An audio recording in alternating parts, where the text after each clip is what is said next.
This episode is powered by Act Now Education. Go to www.actnoweducation.com for free comprehensive educational resources and opportunities for active duty, veterans, military spouses, and children. I remember my husband telling me about the conditions and the things when he was overseas. So that trauma, if not dealt with, it doesn't just go away. We have to be able to acknowledge it. And just like we were talking about how, soldiers or sailors or whomever, don't want to go to the doctor. They're like, oh, I'm just pushing on. It's the same thing with trauma. Oftentimes we never deal with it. We just keep going and we think we're good, but we're really not good because we're making decisions from a hurt place and not even realizing it. Warriors, fall in. It's time for formation. Thank you for joining us today. Today, we are fortunate to be speaking with a licensed minister, published author, life coach, podcaster, and a founder of several different organizations and support groups, which we'll get into during our interview today.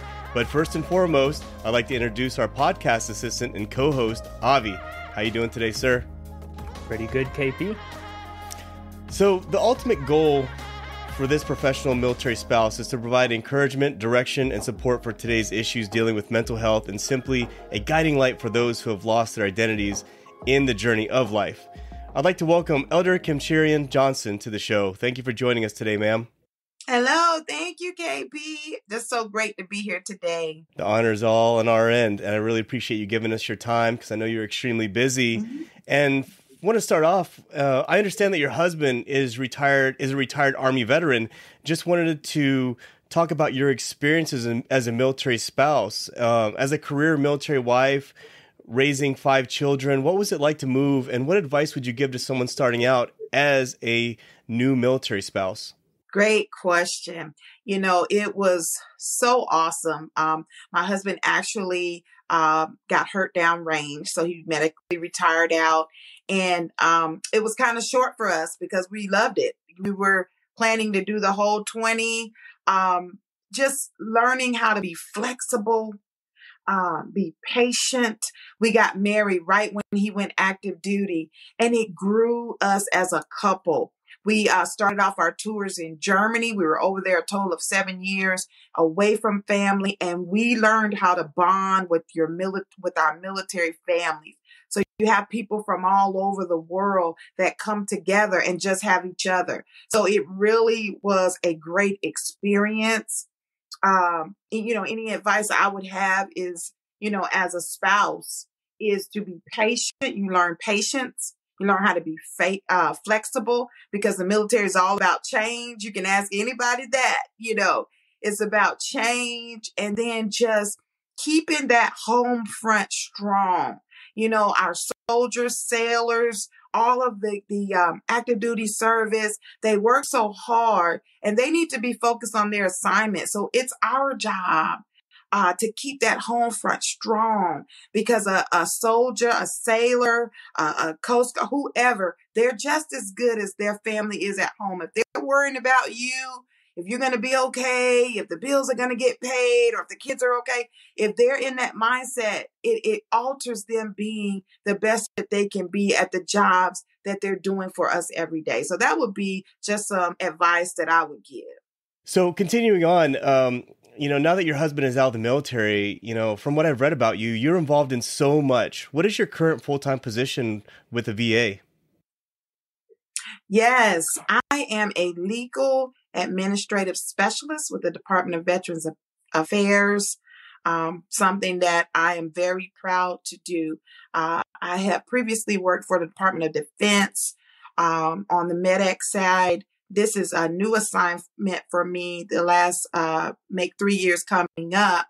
And I am so honored to serve our veterans as well as I was our active duty servicemen and women. So it's such an honor to serve veterans and their family members. Wow. Yeah, I think it really helps too, because you were in those shoes once upon a time.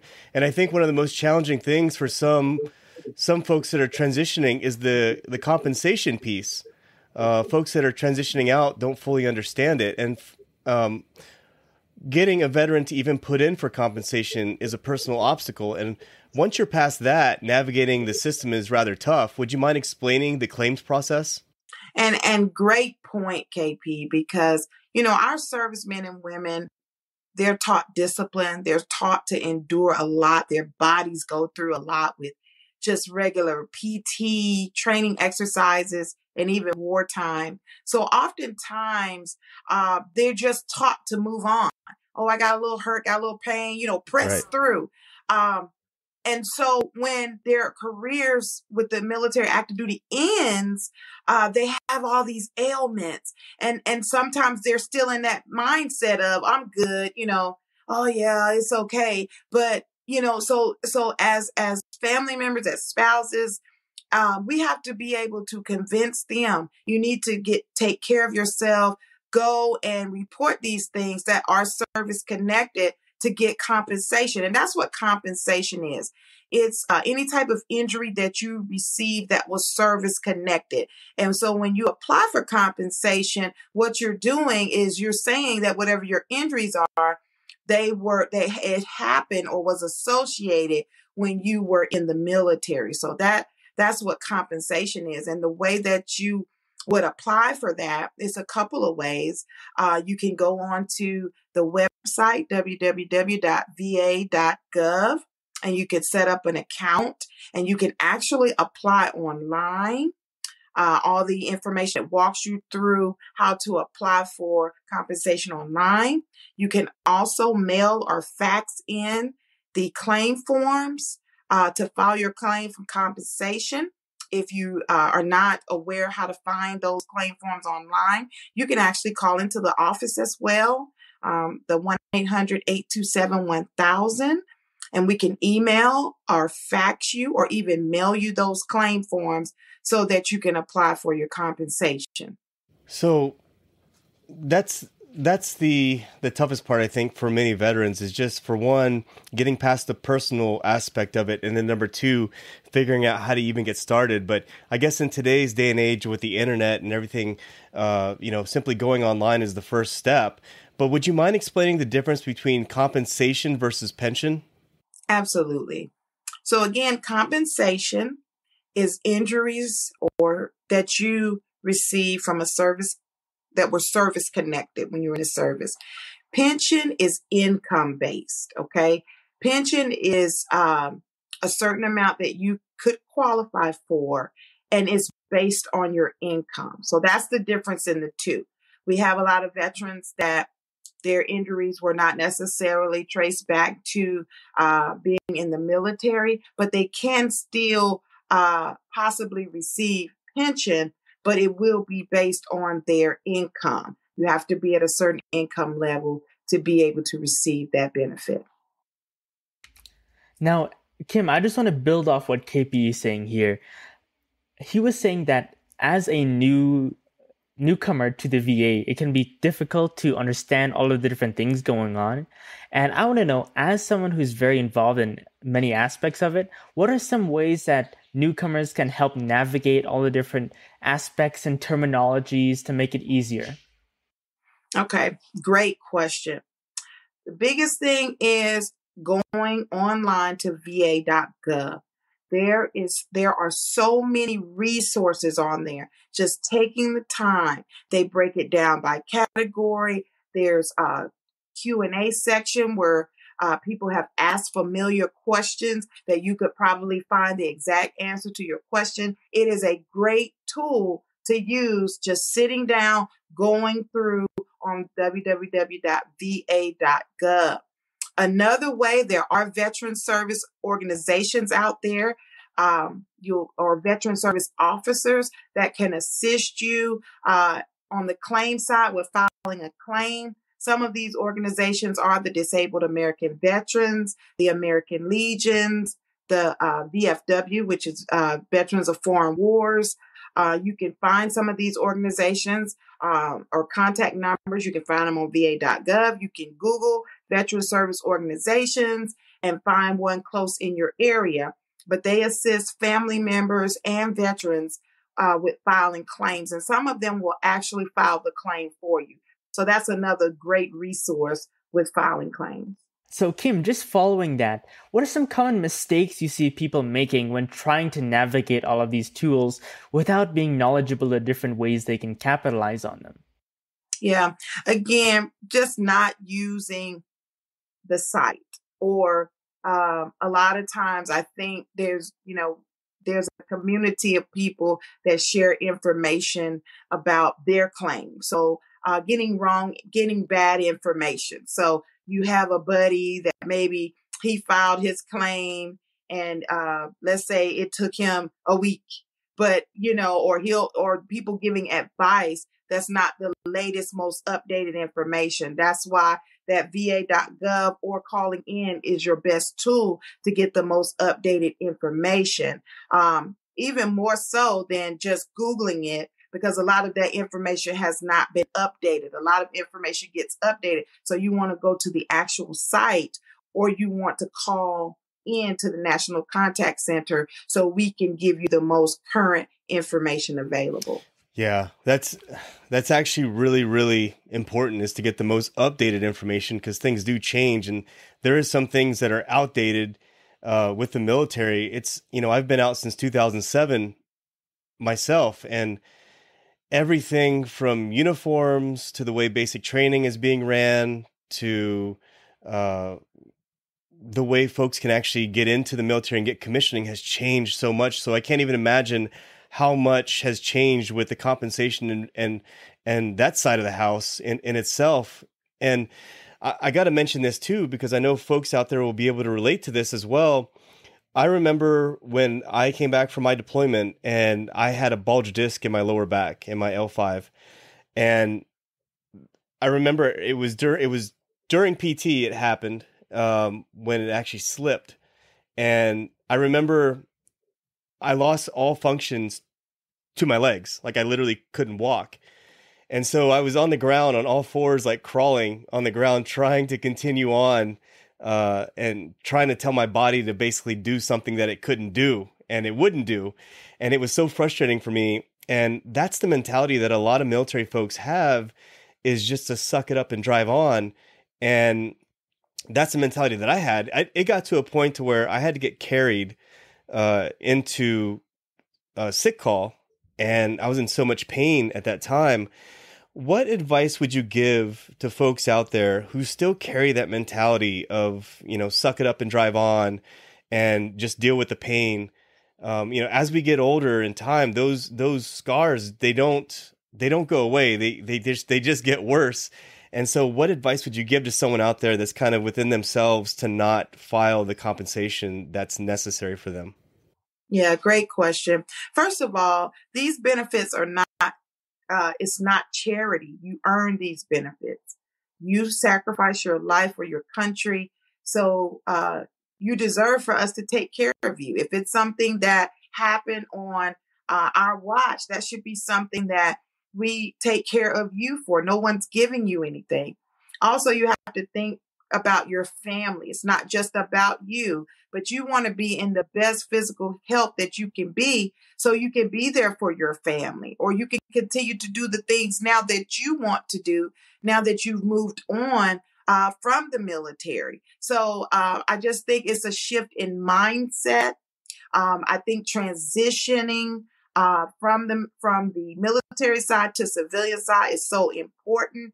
And if you still struggle with that, you may want to look into even possibly talking to someone, getting some counseling about it, because a lot of times mentally, for some people, it's hard to transition out of that. You're not still active. Things have shifted, and the older you get, the impact of the things that you did on your body, the impact of that is going to be more and more prevalent. So you want to take care of it now. You want to get it under control now, so you can live out the rest of your days, having that energy and being able to do all the things that you desire to do. You deserve your benefits, so go get them. Right. My dad did 20 years, was drafted in 71 and did 20 years in the military, got out at 0%.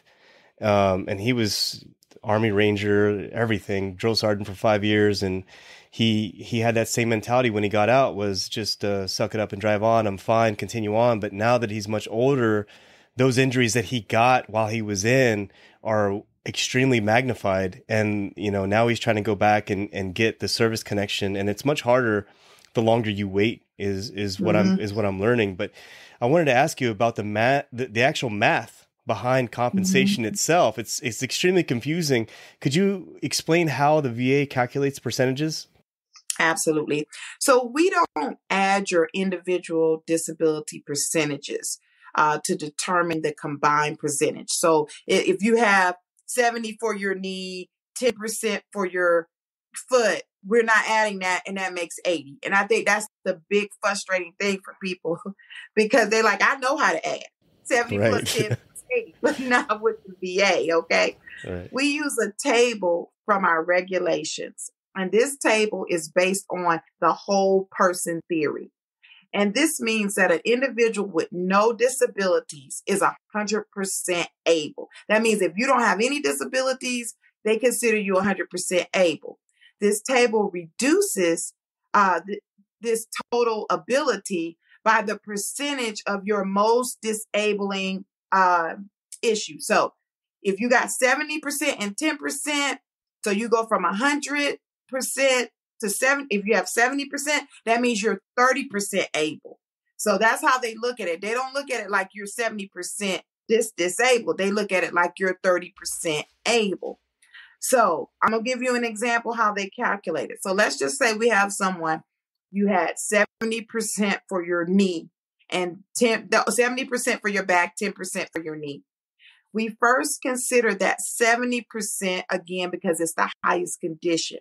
And for VA purposes, you are considered, again, that 30% able. So you got the 70, but for that 10%, okay, you're not going to, that 10%, you're only going to get a percentage of the 10%, and you get it'll be 10% of the 3%, which is 3. So it will be 73%. So once you get your number, then they either round up or they round down. So if you're at 73%, then you're 70%. If it was over 75 or above, you'd be 80%. And that is what the most frustrating thing and the hardest thing for people to understand is the pie chart. It's a pie chart and it's just regulation, and it's the way that they calculate your disability. So now, Kim, is that table publicly available? It is on va.gov. Oh yeah, definitely would help to see it visualized and help get those percentages out in order. When it comes to getting compensation and being simply rated, it's a huge egotistical thing, in my opinion, because even for myself, when I got out of the military, they told me, they said, you need to file for compensation. And I said, no, like, I don't want that. Like, I'm 27 years old. I'm fine. Like, leave me alone. And it just so happened that I had an NCO that basically made me like file, because I had the medical paperwork there, made me file the paperwork to put in for stuff. And then when they said, well, what about all this other stuff? And I said, look, I didn't want to do this stuff to begin with. So I was kind of like my own worst enemy in a way. And I'm very grateful that I had the NCO that was working with me out processing, step in and tell me like, look, you need to put in for this stuff because you're fine today, but down the road, things will change for you. This injury will come back up again. So, absolutely, and that's the kind of intervention that we need, I guess, because sometimes we're our own worst enemies when it comes to that kind of stuff. And Kim, you mentioned earlier about the veteran service officers. What is the best way someone can locate their local VSO? VA.gov has information about veteran service officers. You can also Google veteran service officers in your area. I mentioned a few of them that are pretty much have one in each state. Disabled American Veterans, the American Legion, the VFW, or Veterans of Foreign Wars. So those are some in your area that will be able to assist. Your local regional office has people that can assist as well. You can go into the office during the hours for that location, and they can assist with filing claims as well. And so the one thing that you mentioned to me before is you mentioned the burial plans, and that's something that I didn't even know anything about. What's one what's one thing or what's several things that folks may not know about that? And how does that work? And what benefits are available? Okay, yeah, great question. And to be honest, this is one of the things that I think does get overlooked. We just again, think about it. If most servicemen and women aren't really thinking about benefits or taking care of their physical, they're surely not thinking that they're going to pass away. But it's very important. There are benefits that are available. One is the flag. Each service member can receive a flag. There is a burial reimbursement amount that they can apply for, or the surviving spouse can apply for, from $0 to $2,000, just depending. But it has to be applied for. It's nothing that you get, like if the veteran passes away, it's nothing that you're going to get before the funeral. You actually have to fill out the forms and submit those, and then the VA will make a determination and send out the decision letter. Also, the veterans have the ability to be buried in a national cemetery if there is availability in the particular cemetery they want to be buried in at no charge. There is a pre-needs form that you can fill out to kind of pre-certify for that. And that's something you can do today. I mean, if you're a veteran, you can get that pre-needs form. You can go online, va.gov to get it, or you can call into the office and we can mail or fax or email you that form, and it kind of pre-qualifies you for that burial, or it pre-sets up that you have a desire to be buried at a national cemetery and that information. Also, as the surviving spouses, there's a couple of things. There's 2 forms. Well, we talked about the burial reimbursement one, but there's another form that you fill out, and it covers 3 things. It covers DIC, which is called Dependency Indemnity Compensation, and it's a benefit you receive. And what it is if the veteran is receiving compensation, you're applying to see if you can receive a portion of that benefit. The second thing that they look for to see if you're qualified for is survivor's pension, to see if, based on your income, you qualify to receive any type of pension. And then the third is called accrued benefits, which is to see if your spouse was due any benefits. Let's say your spouse had filed a claim for disability, but he passed before it was done. So they're going to look at if you have the ability to take over that claim, or you're due any money based on what was already in the works for him. So that one claim covers 3 things. So normally when a veteran passes away, you call into the 1-800 number, and then you report the passing, and then we send you these forms. We go over everything that you're eligible to receive or apply for. Another thing is they give you a headstone marker or medallion. You can choose one of those, as well as if the veteran had honorable service, they have what's called a Presidential Memorial Certificate. It is a certificate signed by the sitting president honoring the veteran. So these are just some of the benefits that they have. There is what's called a burial planner packet, and you can call in and request this as well, and it may be on va.gov. In this packet is everything you need to know about if the veteran passes away. It's like walks you through.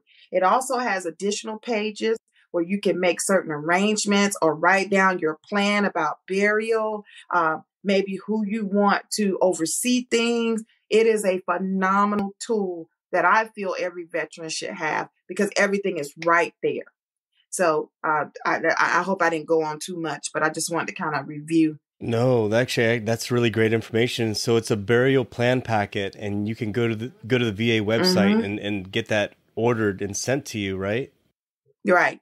Or you could call into the office, the 1-800-827-1000, and we can send you one as well. Wow. And now this might be a stupid question, but once the veteran has passed away, if they are service connected, is there anything to get that service connection transferred to the spouse, or does that go when the veteran passes away? Right. So that's why those forms I just got done telling you that you fill out, the once they fill that out, the VA will then look to see if there's anything that the veteran, that the surviving spouse can receive, or, if there's a child, or that's what that's for. So when you fill that out, because we don't rate or adjudicate, so we can't ever tell you if you're going to get something or not. The raters are the ones that review that, and then they make a determination and send you a decision letter in the mail. Okay. And you can do all that pretty much today, or, obviously before you pass. Your spouse doesn't have to do that, but you can actually do that as kind of a pre-certification, is what you said. You can request a pre-needs eligibility and fill that out and submit it, and they'll already have that in the system as it relates to burial or that type of thing. So it's called the pre-needs eligibility. Wow. That's excellent information. I didn't know anything about that. That's insane. Mm-hmm. So, Kim, you're so involved with so much. Would you mind talking about trauma? And let's tie that to your book that you wrote, which is called It Happened, Now What? And can you also talk about PTSD and how you're familiar with that spectrum as well? Exactly. Thank you. I would be glad to. In the military, you deal with so much, not just military, family members deal with a lot. So for me, the book It Happened, Now What? Was my personal story of trauma, grief, and loss, experiencing many things in my life, sexual assault, human trafficking, domestic violence, many traumatic things that happened in my life. And I was able to get over them, walk out my healing. And now I'm assisting and helping other people, ministry, coaching, and in other areas. And just like, for instance, my husband was in Afghanistan, he was in Iraq, he was in Macedonia. My husband experienced a lot in the military. And even with him, later finding out, he had PTSD, just like many of our service members. That's trauma. That's trauma, or grief. Many service members have lost buddies. I remember my husband telling me about the conditions and the things when he was overseas. So that trauma, if not dealt with, it doesn't just go away. We have to be able to acknowledge it. And just like we were talking about how, soldiers or sailors or whomever, don't want to go to the doctor. They're like, oh, I'm just pushing on. It's the same thing with trauma. Oftentimes we never deal with it. We just keep going and we think we're good, but we're really not good because we're making decisions from a hurt place and not even realizing it. It can show up in domestic violence and having problems dealing with in relationships, dealing with leadership. It can show up in intimacy. So we have to be able to acknowledge the trauma and deal with it, get the counseling, get what we need to be able to move beyond. And so that's what the book was all about, is the acknowledgement something happened to me. And being able to move beyond it. The analogy that God gave me about it is like a multi-car pileup, a very bad accident. The ambulance came, the fire department came, the wrecker service, everybody came, everything was done, everything's been cleaned up, but you're still stuck at the scene of the accident. Years have gone by. You may be driving well, you may be doing well, you think physically, but you're triggered. There are things that are triggering you, things that are still you have an issue with dealing with. And until we deal with those things, we're going to be trapped at that scene of the accident. And so that's what PTSD feels like. That's what MST feels like. And so we just need to get to the place where we can acknowledge so we can get the help we need so we can get moving. We have to do it for us. We have to do it for our children and for our children's children. And that's what the book is about. That's absolutely amazing. And I'll tell you, for me, my moment of realizing that everybody's reality is so different was when I was in Iraq, and we would constantly, go outside the wire almost every single night. What that means is go outside the wire is obviously you're leaving the base and you're going somewhere else. And we would do that every night. And there was a certain place that we would go through. Almost every night we experienced IEDs, small arms fire. I mean, it was just common. We knew it, right? So one night I had a guest in my Humvee with me, and it was a captain who normally stayed on base. At the time, I was a lieutenant, and we were driving through this city, and it was just like tracer rounds everywhere, RPGs, IEDs, and we're just trying to get through this stuff as fast as possible. And he sat in the back seat, and he says, "Oh my God, LT, is it like this every night?" And at the moment, I was kind of involved with making sure that the element was moving and everybody was safe and we were getting through as fast as possible. And I had a pause. I had just like a 10 to 15 second pause. And I thought to myself, like, this isn't everybody's reality. And so in a sense, the same can be said for military and civilian as well.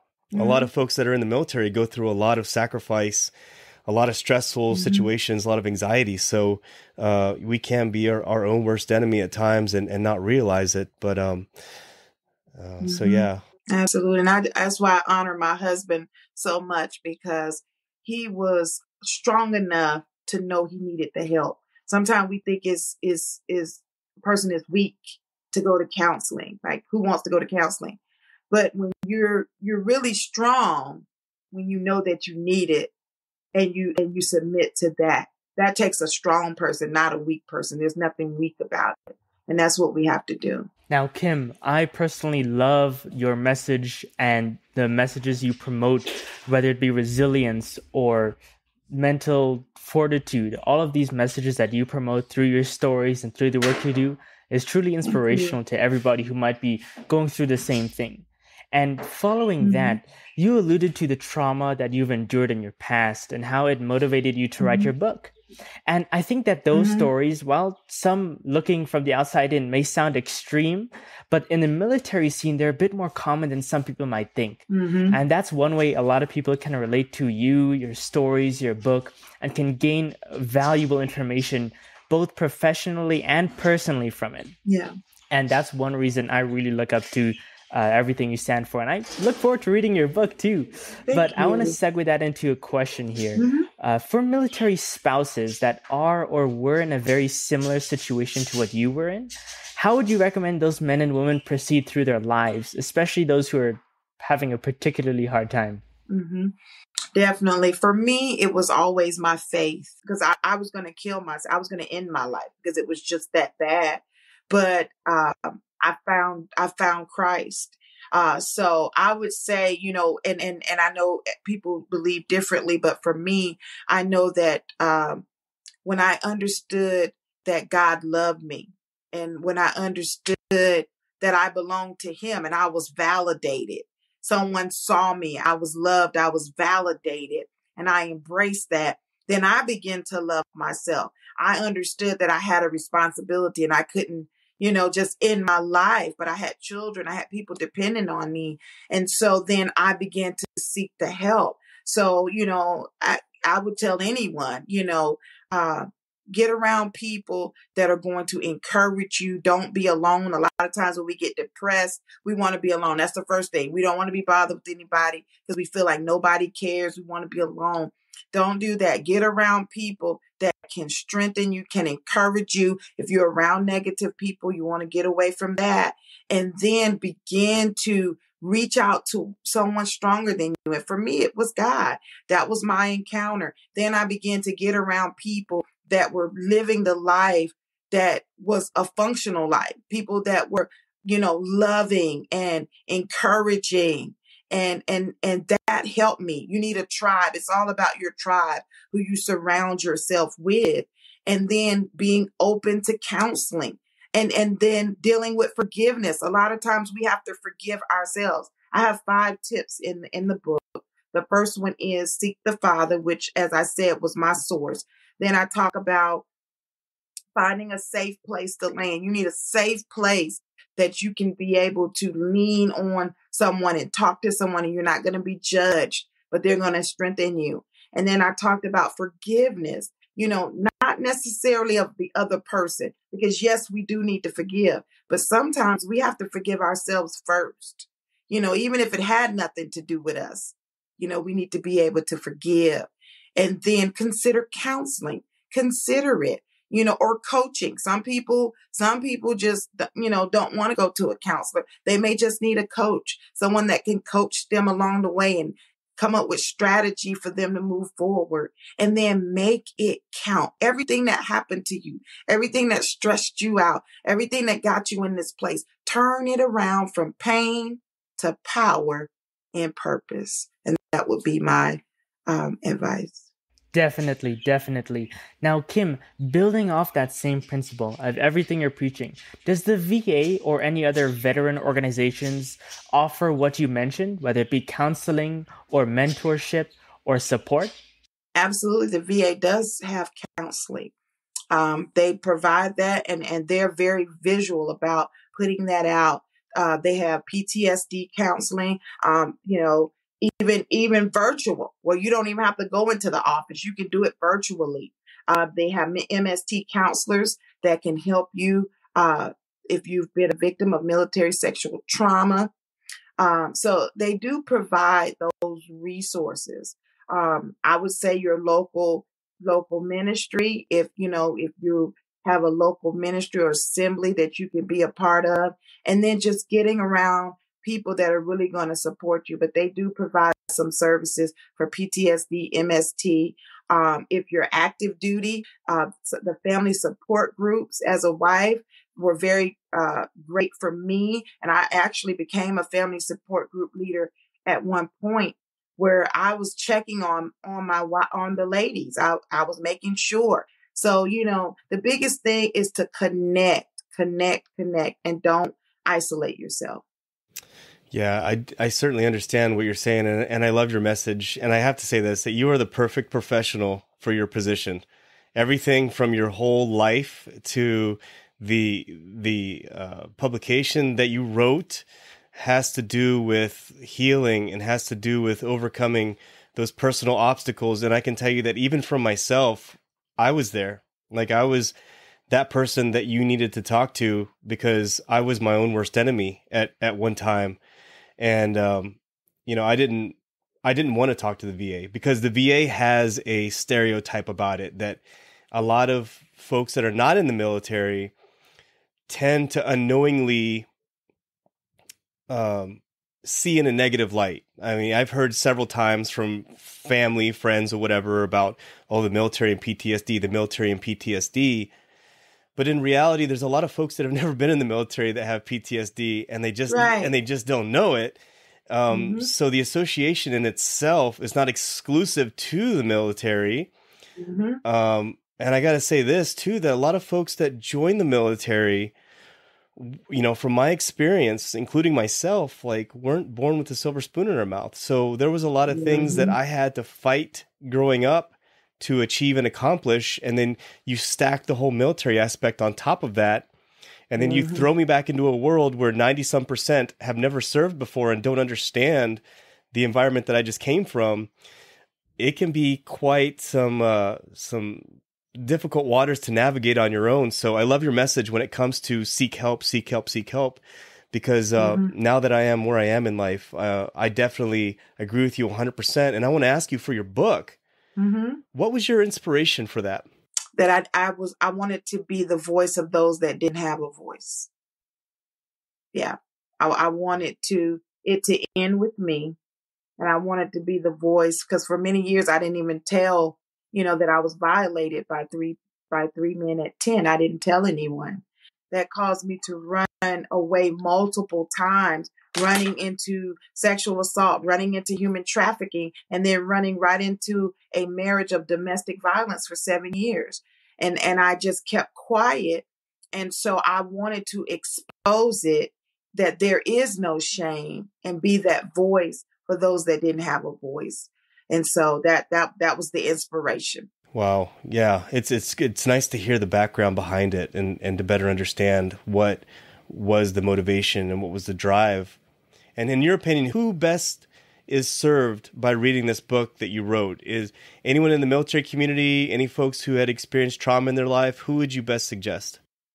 Absolutely. Anyone that has experienced trauma, grief, and loss, male, female, It could be PTSD, MSD. It could be stress. It could be childhood trauma. It could be, and it could just be you lost your job. It could be, maybe you've dealt with racial injustice, COVID, PTSD. If you had COVID and, or we had 12 family members between my husband and I that died last year from COVID-19. Wow. That's PTSD. Wow. When you don't want to, the thought of even hearing anything about COVID, because you're losing one family. I mean, this was within a 90-day period. So any type, this is not exclusive to any age group, any demographics, any type of trauma that gets you stuck to where you cannot move forward and you're not excelling, and you're not moving forward and increasing in your goals. That's who it's for. We want you to get free and get moving again. Yeah, I'm glad that you underlined that, because I want to make sure that folks out there, if you're listening, you've never been in the military before, but you've experienced trauma, Kim's book is for you too. It's like I said earlier, a lot of folks don't realize that they have the PTSD issues just because you've never been in the military. The two don't necessarily go hand in hand. And Kim, I want to ask you, for anyone out there interested in finding your book or contacting you, where can they get in touch with you? What social media platforms do you use, or what is your website? Yes, of course. So I'm on Instagram at kimjohnsonempowers. You can visit my website at www.kimjohnsonempowers.com. You can email me at kimjohnsonempowers@gmail.com. I provide one-on-one coaching if you just need someone to help coach you through. Also, I developed a women's support group called the Bella Group. And what it is an 8-week program free of charge for women that have experienced trauma, grief, and loss. We have a team of subject matter experts. If you're interested in that, definitely send me a DM or email. I would love to get you in that program. But yeah, just available. Even if you need counseling, I can connect you with someone in your state. If you don't want to do the VA, we can find you someone to get you the help that you need. Awesome. And before we wrap up the show today, Avi, I want to give you a chance to ask any final questions or to summarize anything to finish up. Well, I may not have any questions, but I can definitely attest to everything Kim is doing and has done for her MilSpouse community, the VA office, and anybody else who needs help. Everything from your book to the VA work you do, it perfectly embodies the messages that you want to send and the lessons you've learned from your past trauma and your relationships in the military scene. Gotta say, I admire that a lot, and I'm happy that we had you as a guest on our podcast today. Awesome. Thank you, Avi. You're amazing. Got great things in store for you. I see it. He's going places, KP. I see it. Oh, thank you. Thank you. Absolutely amazing young man, Avi is. And, I have him involved in these podcasts mainly because I want to expose him to some of the issues that many folks that join the military, get commissioned, the young leaders out there don't get a chance to learn. And so it's important for me to bring him in and have him speak to some of the folks that have been there and done that before. And I appreciate you giving us the time today, Kim, to talk. And I just want to ask you, is there anything that you want to summarize or finish up the show and any messages to our audience out there? No, I love what you all are doing on this platform. And KP, thank you so much just for your diligence in pressing forward in this. I see your heart in doing this. And I just love the fact that you got that dad t-shirt on, and you're always talking about you remind me so much of my husband. Keep doing what you're doing. And thank you for your transparency and sharing your story today. Thank you for your service. No, I appreciate it. I appreciate you coming on, and thank you for giving us the time. And for anyone listening out there, if you missed anything as far as the links for her website or social media platform, all that stuff is going to be in the show notes. So you just scroll down to the bottom of the podcast. You can see in the show notes all the links that you need to get to contact Kim, and also where you can find her book as far as if you're interested in ordering it. So for everyone out there, I appreciate you guys listening to us. Remember, stay tuned, stay focused, and stay motivated. Warriors, fall out. You've been listening to the Morning Formation Podcast. I hope you found today's materials helpful and of value to your current situation. You can connect with me on Instagram at the_morning_formation_podcast, or you can connect with me via email at theformationpodcaster@gmail.com. Also, I would like to thank my partners at Act Now Education for their support. Authenticity, community, and trusted is what you can expect from all members of the Act Now Education team. You can link up with them today and learn about some new, free educational resources on their Facebook, Instagram, LinkedIn, or at their website, actnoweducation.com. Whether today's show took you back to a nostalgic time or helped you think about tomorrow, thank you for tuning in, and I look forward to seeing you again. Stay safe and stay motivated. Warriors, fall out.